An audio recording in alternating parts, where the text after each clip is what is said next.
Praise Lord, shalom to everyone. ఈరోజు ప్రభువైన యేసుక్రీస్తు నామములో మీ అందరికీ నా శుభాభివందనములు. ఈరోజు ఒక ముఖ్యమైనటువంటి విషయము ప్రభువైన యేసుక్రీస్తు కృపను బట్టి మీ వద్ద పంచుకోవాలనుకుంటున్నానండి. ఏంటంటే ఈ దినాల్లో ప్రతి ఒక్కరూ ఫేస్ అవుతున్నటువంటి సిచ్యువేషన్ ఏంటంటే ల్యాక్ ఆఫ్ పీస్.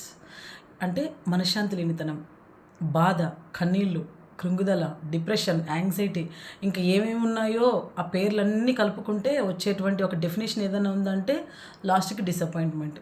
సో ఇవన్నీ కలగలుపుకొని ఈరోజు ప్రతి మనిషి జీవితంలో ఎంతో టార్చర్ని అనుభవిస్తున్నారండి. ఇటువంటి సమస్య నుండి బయటికి రావడానికి ఒక మంచి మాట మీతో పంచుకోవాలనుకుంటున్నాను. పరిశుద్ధ గ్రంథమైనటువంటి బైబిల్ నుండి 23వ కీర్తన 2వ వచనం.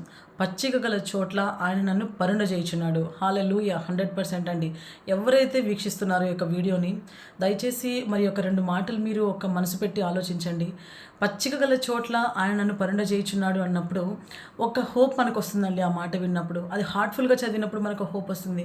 పచ్చిక గల చోట్ల అంటే ఒక మెత్తని చోట, ఒక ప్రశాంతమైనటువంటి నేల మీద, ఒక ప్రశాంతమైనటువంటి ఒక ప్లేస్లో మనల్ని దేవుడు ఒక ప్రశాంతంగా పడుకోబెడతాను అంటే ఒక మనశ్శాంతిని ఇస్తాను అని చెప్పేసి దేవుడి యొక్క మాట సెలవిస్తుందండి. మరి ఎవరైతే ఇంకా చెప్పుకునేటువంటి సిచ్యువేషన్స్ ద్వారా వెళ్తూ ఎక్కడ పీస్ లేదు, నాకు ఎవరు ఒక సమాధానం ఇవ్వట్లేదని ఆలోచిస్తున్నావా? ఈరోజు నీ కొరకే యొక్క వీడియో. ప్రభువైన యేసుక్రీస్తు నామాన్ని అంగీకరించు, ఆయనని యొక్క రక్షకుడిగా అంగీకరించు. ఈ యొక్క వాక్యాన్ని అడుగు. ప్రభువా, పచ్చిక గల చోట్ల నన్ను పరుండ చేయుచున్నాడని ఉన్నటువంటి ఒక వాక్యం ఏంటి, నాతో మాట్లాడు అని ఎవరైతే ఆయన నామాన్ని విశ్వసించి అడుగుతారో ఖచ్చితంగా వాళ్ళు శాంతిని, సమాధానాన్ని పొందుకుంటారండి. ఎందుకంటే ఈ దినాల్లో మనం ఏ వెబ్సైట్లో చూసినా, లేకపోతే ఇంటికి స్టెప్ అవుట్ అయ్యి బయటికి వచ్చినా, ఫ్రెండ్స్ని కదిపినా, రిలేటివ్స్ని కదిపినా, ఎవరినైనా వింటున్నటువంటి మాట ఏంటంటే మనశ్శాంతి లేదు, ఏం జరుగుతుందో అర్థం కావట్లేదు, అన్నీ ఉన్నా హ్యాపీనెస్ లేదు. ఎవ్రీబడి ఇలాంటి పరిస్థితుల ద్వారా వెళ్తున్నారు. ఎందుకంటే చివరి దినాల్లో ఉంటున్నాం. ప్రియ దేవుని బిడ్డ, దేవుని యొక్క రాకడ సమీపమై ఉన్నది. సో ఎవరికైతే మనశ్శాంతి లేదో ఈ యొక్క వాక్యాన్ని అడగండి.